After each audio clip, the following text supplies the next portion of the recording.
seu trabalho. Tá? Fique à vontade. Então, bom dia a todos, meus cumprimentos à banca e a todos aqui presentes. Meu nome é Isabela Petter, vou apresentar minha dissertação de mestrado, intitulada A Utilização de Microescleróides do fungo Metarhizium hilei para controle de Spodoptera frugiperda, sob orientação do professor Dr. Itaú Della Libera Júnior e co-orientação da doutora Camila Costa Moreira e do Dr. Gabriel Mascarim. Não está indo...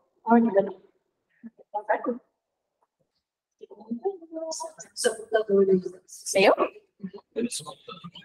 Não, apresentação está Não.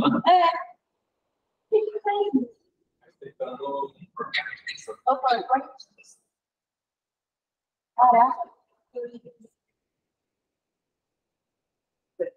Agora. Então tá, gente. Então, fazendo um panorama geral dos principais tópicos do meu trabalho, a Spodoptera frugiperda é a lagarta do cartucho do milho. Ela é a principal praga do milho atualmente, que é um grande problema no Brasil, tendo em vista que nós somos um dos maiores produtores de milho no mundo. Ela tem todos os atributos de uma praga-chave, é um inseto polífago, ou seja, se alimenta de mais do que uma cultura. Então, além de causar problemas no milho, ela também causa problemas na soja, no algodão. Apresenta alta fecundidade, alimentação em todos os estágios fenológicos do milho, ou seja, ela pode causar dano no milho desde os estágios iniciais de desenvolvimento até o espigamento. Além disso, ela apresenta resistência às principais classes de inseticidas do mercado e a variedades geneticamente modificadas. Isso se deu e se ocorre principalmente devido ao manejo inadequado, a falta de monitoramento ou monitoramento inadequado, a aplicação contínua e errada de químicos e a ausência de refúgios para a manutenção de populações geneticamente suscetíveis. Além disso, a Spodoptera frugiperda ela é cosmopolita, então ela é dispersa pelo mundo todo, em todas as Américas, quase todo o continente africano, na Oceania, na Ásia e também mais recentemente na Europa, só que na Europa tem um controle melhor da dispersão da praga. Um pouco sobre a bioecologia da espécie. A mariposa, com aproximadamente 10 dias, deposita os ovos nas folhas. Os ovos, duram aproximadamente 3 a 5 dias, as lagartas eclodem. A duração do ciclo de lagarta é de aproximadamente 13 a 15 dias, onde inicialmente ela se alimenta das folhas, depois ela segue para o cartucho, onde ela passa a maior parte do seu ciclo de vida e causa os maiores danos. E no estágio final de desenvolvimento, ela se dirige ao solo para incubar. A pupa dura em torno de 8 a 10 dias, e aí ocorre a emergência de um adulto que dá início a um novo ciclo. Eu trago destaque para a fase de lagarta, que é, como eu citei, ela passa a maior parte do seu ciclo de vida, e o que torna mais difícil ainda o controle. O fungo que eu trabalhei é o fungo Metarhizium hilei. Ele é um fungo dimórfico, ele tem uma fase inicial leveduriforme, seguida de uma fase hifal, micelial, com uma coloração esbranquiçada, e depois ele esporula e fica com a coloração esverdeada, igual a lagarta aqui da imagem. É um fungo com um grande potencial para controle da família Noctuide, que é a principal família de lagartas pragas nas culturas. E ele tem um grande potencial de epizootias naturais, descrito amplamente tanto na literatura quanto conhecido pelos próprios produtores. Contudo, apesar dele esse fungo ter um alto potencial para controle, existe uma dificuldade na produção sólida em larga escala, porque é um fungo muito desafiador para se trabalhar, está em laboratório. Então, o conídeo aéreo fica difícil, né, inviável. Então, aqui no trabalho da GOT, colaborador de 2023, foi testado os blastospórios do isolado de Metarhizium que eu fiz no meu trabalho. Contudo, a virulência foi muito menor do que os conídeos aéreos. Então, os blastospórios foram eliminados da possibilidade. Então, pensando nisso, existe um estudo para a utilização de novos propagáveis além dos conídeos aéreos, né? Que tradicionalmente é feito através da fermentação sólida, comumente em arroz ou outros tipos de grãos, e obtém-se somente o conídeo aéreo. E aí, uma alternativa que está muito em alta é a fermentação líquida, feita em shaker ou no reator, onde se obtém outros propagáveis além do conídeo aéreo. O bioreator é interessante porque você tem um maior controle das condições de cultivo, você consegue controlar o pH, a aeração, o oxigênio diluído, a quantidade de oxigênio que o organismo vai precisar, a injeção de outros gases. E também tem um tempo relativamente reduzido comparado à fermentação sólida. E aí tem também a questão de obtenção de diferentes propágulos, como os fosforos, os anímicos submersos e os microescleróides, que são o foco do meu trabalho. Os microescleróides, eles são estruturas de resistência. Na natureza, são produzidos geralmente por fungos fitopatogênicos, mas através da fermentação líquida, a gente consegue induzir em alguns fungos entomopatogênicos. Então, eles são agregados de hifas com pigmento fotoprotetor, que é a melanina, e isso confere proteção contra a radiação, que é um dos principais fatores que afeta a viabilidade dos fungos do campo, e temperaturas mais elevadas. E, além disso, eles têm reservas nutricionais endógenas. A grande questão dos microescleróides é que eles não são a estrutura infectiva em si. Eles precisam germinar, projetar as hifas, para então produzir os conídeos que estão no propágulo infectivo que vai matar o inseto alvo.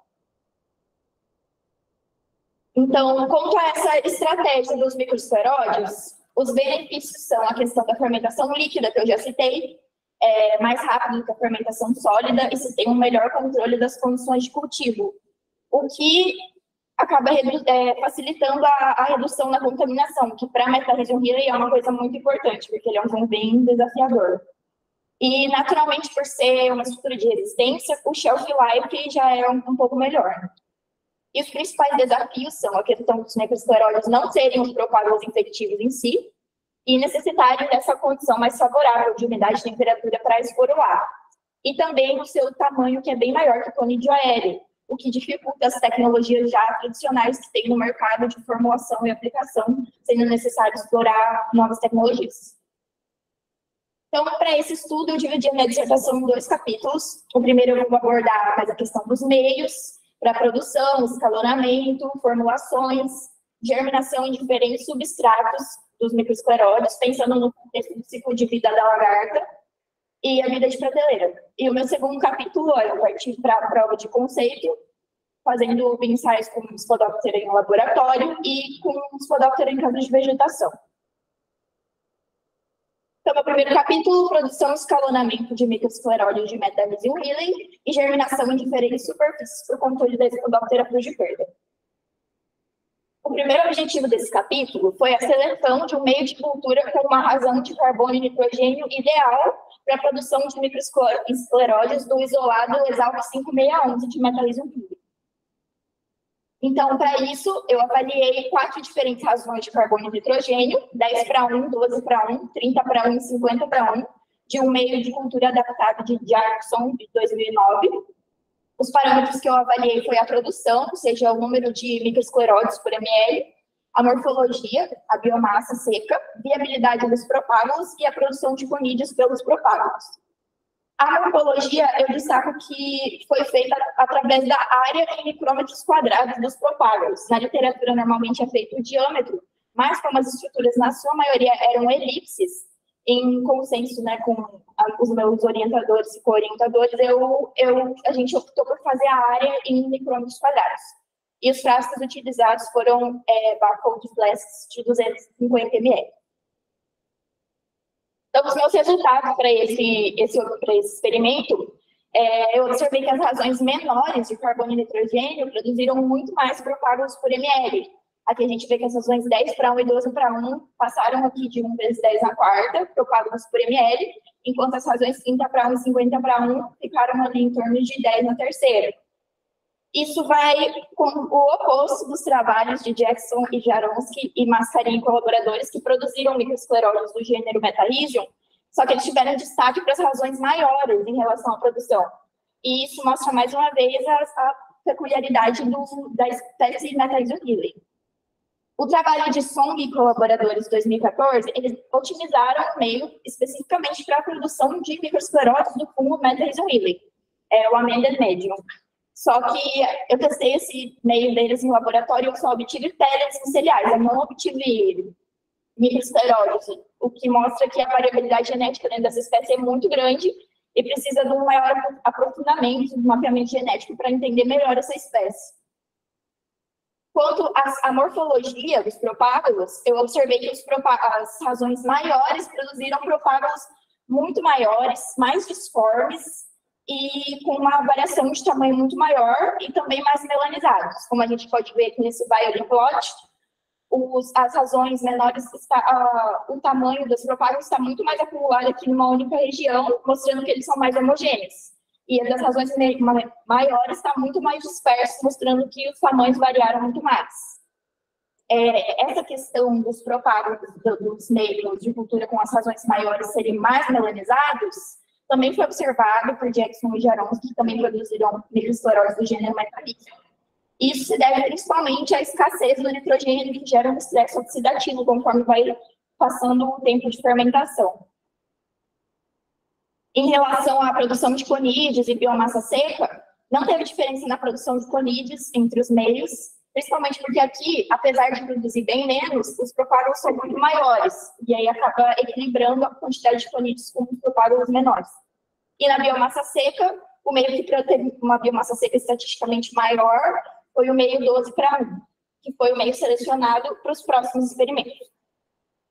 Aqui nessa prancha, a gente vê evidentemente a diferença de morfologia entre os diferentes meios.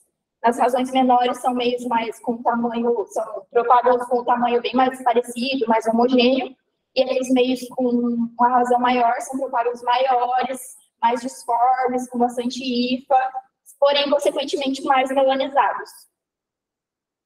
O segundo objetivo desse capítulo foi o escalonamento da produção dos frascos de 250 ml para o bioreator de 3 litros. O equipamento utilizado foi o bioreator da Inforce, o Miniforce 2. A capacidade máxima dele é 6 litros, porém eu fermentei em 3 litros. A fermentação foi feita em 72 horas e o inóculo testado foi de conídeos e de pré-cultura. O inóculo de conídeo não produziu microesclerose, somente biomassa. Então, o experimento foi feito somente com inóculo de pré-cultura de 3 dias, com concentrações de 5% e 10%. Os parâmetros avaliados foram, novamente, a produção em quantidade de propágulos, a biomassa seca, viabilidade, unidades formadoras de colônia, novamente a morfologia dos propágulos. Então, os resultados que eu obtive para esse ensaio, eu observei que o meio, os testes onde eu usei o inóculo com 10% de concentração, produziram muito mais propágulos, então o inóculo de 5% essa opção foi descartada, né? Não teve diferença na biomassa seca e na quantidade de UFC, contudo, produziu muito mais propágulos. E o trabalho do SOM, colaboradores de produção de microesclerose de Healy em bioreator, eles também tiveram as mesmas observações, que densidades maiores de inóculo foi essencial. E eles também observaram que a alta rotação, aeração e o consumo de oxigênio diluído foi muito alto, o que eu também observei em bioreator para Metarhizium Healy.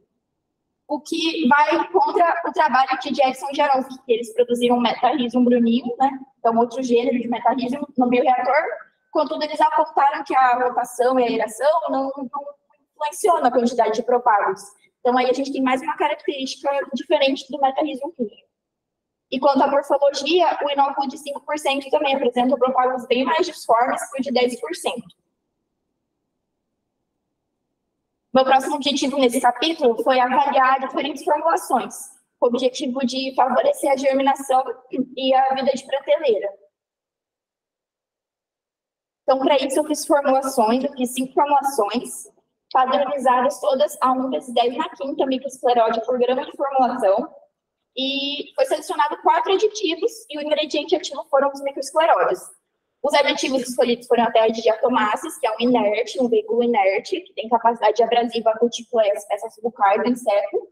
O hidrogênio em pó, com o objetivo de captação da umidade do ar, criando um microclima mais úmido favorável para a germinação dos microesclerodes. O amido de milho como uma fonte de proteína. E a sacarose foi pensada como colocar ali como um fagoestimulante para atrair o inseto para a região dos fungos, onde o fungo está. Então, foram feitas essas 5 combinações. Eu fiz da seguinte forma: eu pesei os respectivos componentes, misturei no fermentado, fiz uma mistura homogênea, filtrei em um taçato acoplado a uma bomba de vácuo, raspei e realizei a secagem em câmara de ar circulante ou em câmara de fluxo laminar, até atingir a atividade de água 0,3, não 0,03. e em seguida foi triturado em moinho essa formulação, gerando assim um pó que foi armazenado em barra da vaca. O que eu avaliei com as minhas formulações? Eu avaliei a germinação em diferentes unidades relativas, para ver se essa formulação iria favorecer a germinação num ambiente mais inóspito. Então, foram criados em containers ambientes com soluções salinas saturadas de 40%, 70% e 80%, e o ambiente de 100% foi feito com água destilada. Então, o que eu avaliei nas minhas formulações? A germinação em 24, 32, 48 e 72 horas, e a produção de conídeos nos dias 3, 4 e 6. Também, com a formulação escolhida, eu realizei a vida de prateleira, shelf life. Eu fracionei o fungo dentro de a formulação dentro de uma embalagem, selei a vácuo, peguei outra embalagem, coloquei sachê com barro de ferro para consumir o oxigênio ficar dentro da embalagem. Coloquei a embalagem do fungo dentro dessa embalagem com um sachê de oxigênio de ferro e selei a vácuo novamente. Eu fiz 6 amostras para cada um dos microclimas, incubadora, BOD, freezer e geladeira. Cada uma dessas amostras é para 1 mês de avaliação, então eu avaliei por 6 meses. Avaliei sobre o agar-agar, que é o padrão da literatura. Foram aplicados 25 miligramas da formulação no agar e avaliada a germinação entre 24 e 48 horas, porque o microescleróide demora um pouco mais para o conídeo aéreo para germinar. Então, quanto à germinação, não teve germinação de nenhuma formulação nos microclimas menores do que 100%. Então, as formulações ali que eu escolhi para testar não teve a eficiência que eu esperava. Nas 32 horas, a formulação E teve um pequeno destaque em relação à formulação D. Só que essas duas são as únicas formulações que têm hidrogel. Então, o hidrogel não teve o desempenho esperado, porque as duas formulações que tinham hidrogel foi ou a pior ou a melhor. Só no momento das 32 horas, porque depois foi tudo igual à germinação em todas as formulações. O trabalho de Rodrigues e colaboradores, de 2021, também mostrou que os microescleróides, também do gênero Megarrhizium, precisaram de uma umidade relativa maior que 91% para germinar. Então, realmente, a umidade é um fator essencial desses propágulos. Em relação à produção de conídeos das minhas formulações, também não teve diferença estatística. Então, eu optei para continuar o meu trabalho com a formulação A, que é somente o inerte, o veículo inerte, que é até as diatomáceas e o fungo. Quanto à vida de prateleira, as formulações armazenadas em geladeira e freezer, com 6 meses de avaliação, não afetou a germinação, manteve-se 98%, e nem a produção de conídeos, manteve-se 1,2 vezes 10 na 9 por conídeos por grama de formulação para geladeira e 1,4 vezes 10 na nona para o freezer. Contanto, a formulação armazenada na BOD, com apenas 1 mês, teve contaminação por bactérias e outros fungos. O que também corrobora com esse trabalho do Jackson Schindler, era um trabalho um pouco antigo, mas ele faz a formulação e armazena em temperatura ambiente e também, em pouco tempo, ele tem contaminação. Então, isso é necessário estudo de novas formas de formulação, talvez para ter menos meio, né, no formulado final. O meu próximo objetivo nesse capítulo foi avaliar a germinação e esporulação dos microescleróides em diferentes superfícies, pensando no contexto do ciclo de vida da lagarta. Então, eu avaliei em folhas de milho em laboratório, milho e soja no laboratório, no solo, também no laboratório, em plantas, em campo e casa de vegetação. E o meu controle foi o agar-agar, que é o padrão da literatura. Então, primeiramente, para avaliação nas folhas, no laboratório, eu recortei as folhas de milho em 3 por 3 centímetros, fiz a esterilização externa, passei em hipoclorito de sódio, álcool 70 e luz UV, posicionei as folhas na placa com agar-água, apliquei 0,02 gramas da formulação e incubei na BOD e fiz a avaliação da germinação em 24, 48 e 72 horas.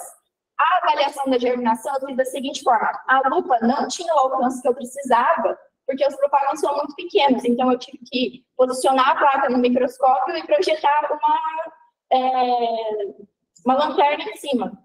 E aí eu alcançava o tamanho de alcance que eu precisava para conseguir ver os propágulos. Aqui já é um propágulo esporulando.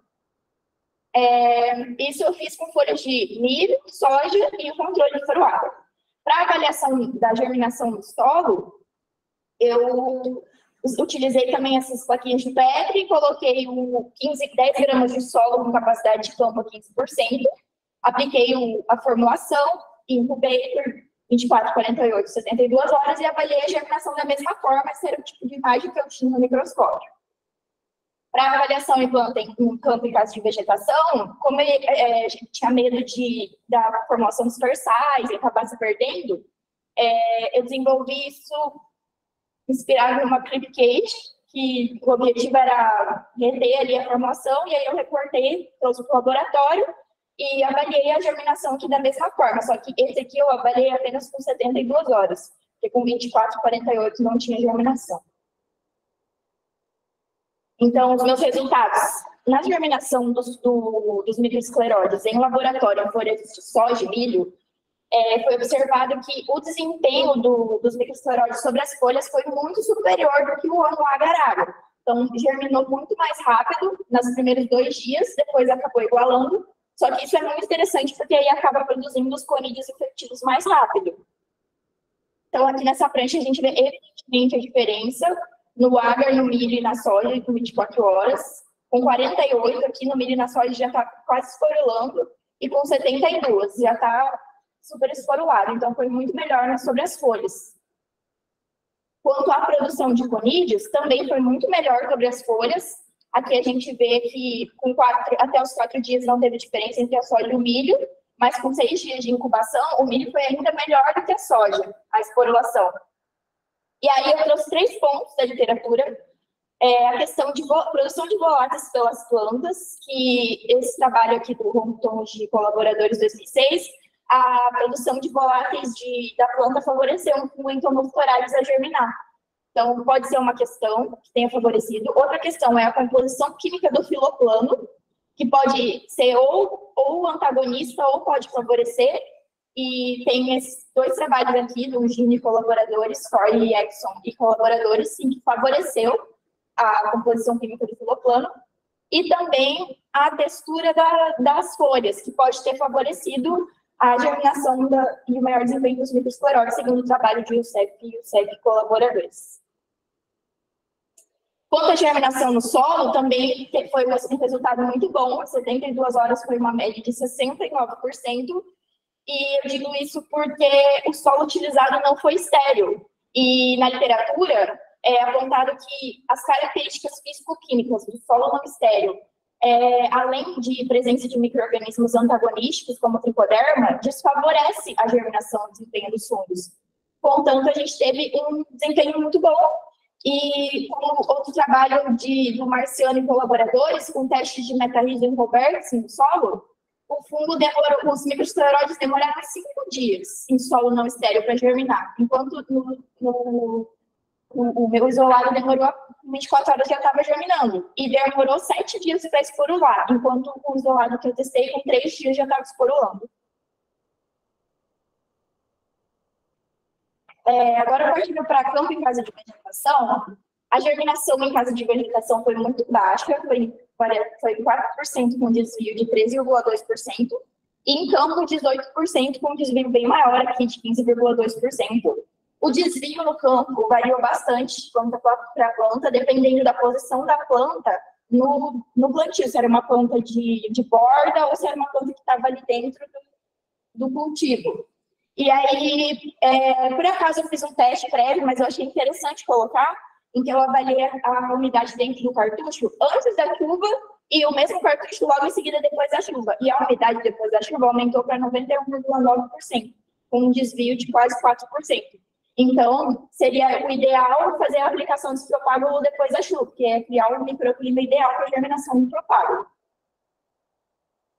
As minhas considerações finais desse capítulo foi que as razões de carbono e nitrogênio afetaram diretamente na produção e na morfologia de metarrhizium híbrido isolado exalto 5,611. A quantidade e o tipo de inóculo usado em bioreator também foi um fator limitante essencial para o escalonamento. Os microescleróides de metarrhizium híbrido tiveram uma interação muito positiva na germinação sobre plantas, especialmente no milho. E a casa de vegetação mostrou-se um ambiente muito inóspito, mais do que o campo, para o desempenho desses propágulos, sendo a umidade relativa essencial no desempenho deles. Então, agora, no segundo capítulo, eu parti para as provas de conceito, fazendo os ensaios com a lagarta Spodoptera frugiperda. O título é Eficiência de microescleróide de Metalisium Healer no manejo de Spodoptera frugiperda em diferentes habitats. Então, o meu primeiro objetivo nesse capítulo foi avaliar a eficiência da estratégia de utilização dos microescleróides em Spodoptera frugiperda no laboratório. Meu primeiro teste foi, então, sobre folhas de milho. Meus materiais métodos para esse primeiro experimento, eu utilizei os seguintes tratamentos, que foi o controle somente água destilada, o controle com CIWIT a 0,02%, um controle negativo com 0,02 gramas de terra de diatomácea, lembrando que a minha formulação é de microescleróide com terra de diatomácea, a aplicação de suspensão de conídeos aéreos A 1/10⁷, foi aplicada na folha, e depois o posicionamento do lagarto sobre a folha para verificar a ação de contato, a pulverização direta na lagarta e a utilização da minha formulação com microesclerose. Então, para preparar os microescleroses, eu fiz da seguinte forma. Eu recortei folhas de milho novamente por 3 centímetros, fiz a esterilização externa, hipoclorito, álcool do B, posicionei nas placas de agar, apliquei 0,02 gramas da formulação, que quando esporulado corresponde a 1/10⁻⁷ conídeos. Incubei por 3 a 4 dias. E aí, depois da incubação, eu montei o experimento. Para pulverizar as folhas, eu recortei as folhas novamente, esterilizei externo e pulverizei a suspensão na torre de Potter. E para pulverizar direto nas lagartas, eu coloquei 12 lagartas numa placa de Petri e fiz a pulverização na torre de Potter. Depois, aqui nas folhas, eu coloquei a lagarta em contato com a folha. Os microescleróides, eu coloquei uma lagarta em contato com os microescleróides. E todos os tratamentos, o controle eu também apliquei em torre de Potter antes de aplicar os meus tratamentos com fungo. Acondicionei os tratamentos em 24 horas na beladeira para ter esse contato com fungo. E depois, todas as lagartas foram individualizadas em bandeja e avaliadas por 10 dias, sendo alimentadas com dieta natural. Então, o que eu observei nesse ensaio foram que... um ponto importante também foi que eu avaliei a quantidade da suspensão que aderiu na superfície. Porque a torre de Potter, quando você pulveriza, ela perde muito da sua suspensão para o meio. Então, aqui por folha, aderiu 4,7/10⁵ conídeos, e aqui por placa, 5,1/10⁵. Que acabou sendo muito menos do que os microescleróides, que tinham 1/10⁷ concentrado num pequeno espaço. Então, eu observei que não teve diferença na mortalidade entre os microescleróides e a pulverização de conídeos direta ou indireta. Contudo, teve uma baixíssima mortalidade no tratamento, mortalidade confirmada, no tratamento com microescleróides, foi apenas 2,5%. Também observei que o controle com terra de diatomácea teve uma certa mortalidade, isso devido corroborando com os autores constantes, que eu levo colaboradores, e dessa questão da terra de diatomácea ter um aspecto abrasivo na cutícula, nas peças bucais, e acabar favorecendo a entrada de outros patógenos, debilitando a imunidade da lagarta. Quanto à questão da mortalidade confirmada baixa dos microescleróides, aqui nesse gráfico de sobrevivência, a gente vê que a mortalidade dos microescleróides foi muito mais rápida, foi entre 2 e 3 dias. Então, devido a essa concentração muito mais alta de conídeos por área e a presença da terra de diatomácea, a hipótese levantada foi de septicemia. Também pela questão do aspecto que as lagartas tinham, essa coloração escura e um aspecto ressecado. A porcentagem de lagartas que confirmou foram as que morreram aqui a partir do dia 4, que elas morreram realmente pela ação do fungo. O próximo objetivo foi a avaliação da mortalidade no solo com lagartas de ínstares finais de desenvolvimento, porque, como eu falei, a lagarta no instar final de desenvolvimento, ela desce da planta e vai para o solo. Então, foi feito da seguinte forma: as lagartas foram criadas em dieta natural até atingir o quinto instar, foram feitos os tratamentos de testemunha, somente o solo, 0,02 gramas de formulação e 0,04 gramas. Novamente, foi colocado 10 gramas de solo com capacidade de plombo 15%, solo estéril. A formulação foi aplicada e incubado durante 4 dias na BOD, e aí ocorreu o posicionamento das lagartas. O experimento foi avaliado durante 10 dias, diariamente, e as lagartas que morreram foram submetidas ao processo de confirmação, também sendo feita a esterilização externa e incubação em câmara úmida. Algumas confirmaram na própria plaquinha. Elas já eram esporuladas no momento que eu ia avaliar. Então, teve uma excelente taxa de mortalidade, também visto que foram lagartas de quinto Inster, são lagartas muito maiores, aproximadamente 80% de mortalidade para os 2 tratamentos, e o controle apenas 3,3%, e também uma boa taxa de confirmação, as lagartas estavam bem bonitas, esporuladas. Então, isso é muito interessante, esse experimento foi muito interessante, porque vários trabalhos já apontam o sucesso de microescleróides no controle de pragas no solo. O trabalho do Jackson e Jarons, que eles fazem o controle com microescleróide de Metarhizium anisopre para essa larva, Tetanops myopiformis, que é um díptero, o Marciano e colaboradores para o carrapato do boi, Epicephalus micrópolis, e o Deli colaboradores para esse outro carrapato, Isódeos escapulares. Isso é muito interessante, porque eu achei poucos trabalhos na literatura, eu achei esses 2 trabalhos que estão bem antigos, mas bem interessantes, que falam que essas famosas epizootias de Riley no campo se dão principalmente pela presença de insetos modificados no solo, como fonte de para novas epizootias. Então, o fato de os microescleróides no solo terem tido um bom resultado para a mortalidade das lagartas de quinto Inster é muito interessante para a manutenção do inóculo no campo. E o meu próximo e último objetivo foi avaliar a eficiência dessa estratégia de microescleróides em Spodoptera de perda em casa de vegetação. Então, os meus tratamentos foram o controle, que não foi aplicado nada, um controle negativo com 10 de diatomassa somente, microescleróides com 10 de diatomassa aplicados 4 dias antes de posicionar a lagarta, os microescleróides com 10 diatomassas aplicados no dia do posicionamento da lagarta, e a suspensão de cânidos aéreos. Para a aplicação dos microescleróides da 10 diatomassas, eu usei uma peneira e eu tentei espalhar da forma mais uniforme possível entre as folhas do cartucho, depois do posicionamento da lagarta. Para a aplicação da suspensão de conídeos, eu primeiro posicionei a lagarta na planta e depois eu fiz a aplicação também de forma mais homogênea com um airbrush. Por último, quando as plantas já estavam com os tratamentos aplicados e com as lagartas posicionadas, eu cobri elas com um voal, identifiquei os vasos com os respectivos tratamentos e prendi embaixo com o elástico para as lagartas não fugirem. Foi feita a avaliação durante 10 dias. Após esse período, as pulpas ou as pré-pulpas foram transferidas para bandejas e avaliadas por mais 5 dias. Foram utilizadas lagartas de terceiro Inster. E a temperatura e umidade dentro da casa de vegetação foi avaliada com 2 atalógrafos posicionados nas 2 extremidades da bancada que estavam as plantas.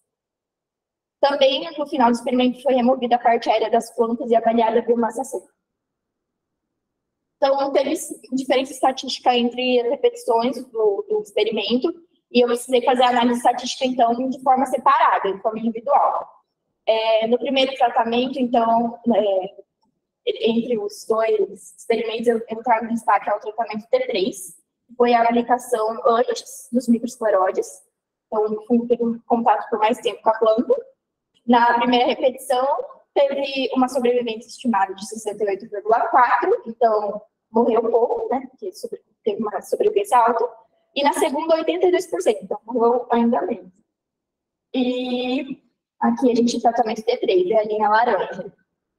E quanto à suspensão de conídeos, no primeiro experimento teve uma sobrevivência de 52,6%, então também morreu relativamente pouco. E no segundo, de 42,2%. Os resultados na casa de vegetação foram relativamente ruins comparados a outros trabalhos de literatura, como o de Faria e colaboradores, que teve os resultados com Riley em laboratório de casa de vegetação muito bons. Então, isso mostra que o inóculo talvez seja mais sensível, né? E que a casa de vegetação é um ambiente muito mais inóspito do que o campo. É apontado isso na literatura. Tanto pela questão da evapotranspiração das plantas, que diminui muito dentro de casa de vegetação, e a questão do ponto de orvalho, né, que não é alcançado dentro da casa de vegetação. Isso foi essencial no desempenho do propágulo, que a gente viu que até germinou melhor em campo.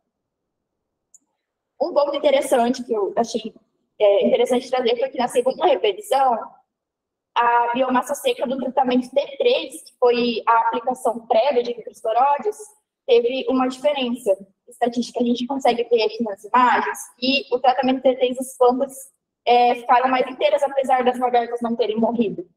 E tem alguns trabalhos recentes, não tem muita coisa na literatura sobre endofitismo em Healy. Então, eu trouxe, desses 2 trabalhos que eu trouxe, um recente do Zen e colaboradores, que mostra endofitismo de Healy, e do Meirelles, 2013, que também aponta isso. E aí eu deixo esse questionamento na minha dissertação para quem, se alguém for dar continuidade no trabalho, né, que seria muito interessante avaliar o potencial endofítico do isolado 5611. Porque pode ser que o isolado ainda tenha esse adicional de ter uma capacidade endofítica. As considerações finais que eu tive na conclusão do meu trabalho, que a estratégia teve resultados muito promissores em um laboratório, onde a umidade relativa é ideal. Em caso de vegetação do campo, a umidade relativa foi um fator muito limitante para a germinação. E isso seria necessário, então, estudos de novas formulações, novos coformulantes, novas estratégias de formulação, para favorecer a germinação. Apesar disso, eu acho que o mercado biológico está em constante crescimento, principalmente no Brasil, né, que é um polo do controle biológico, e eu acho muito interessante dar continuidade nos estudos com novas metodologias e estudo de novos propágulos, para ir além dos conídeos aéreos e dos bossosporos. O meu objetivo nesse trabalho era fazer uma prova de conceito, né, e eu acho que esse objetivo eu consegui alcançar. Então, para melhorar a estratégia, seria necessária a continuidade dos estudos. E para a continuidade dos estudos, eu destaco o escalonamento para maiores concentrações, a formulações, que é essencial, testes em campo e a avaliação do potencial endofítico do propágulo. Os meus agradecimentos à Coopert e a todas as meninas que me ajudaram, ofertaram ao laboratório, à Universidade de São Paulo, ao Spark Bio, a Janaína e a Aline que estão presentes, à Embrapa, ao Laboratório de Hematologia, todo mundo do laboratório que está me assistindo me ajudou de alguma forma, o meu orientador, o professor Ítalo, e a CAPES pelo fornecimento da bolsa. Obrigada.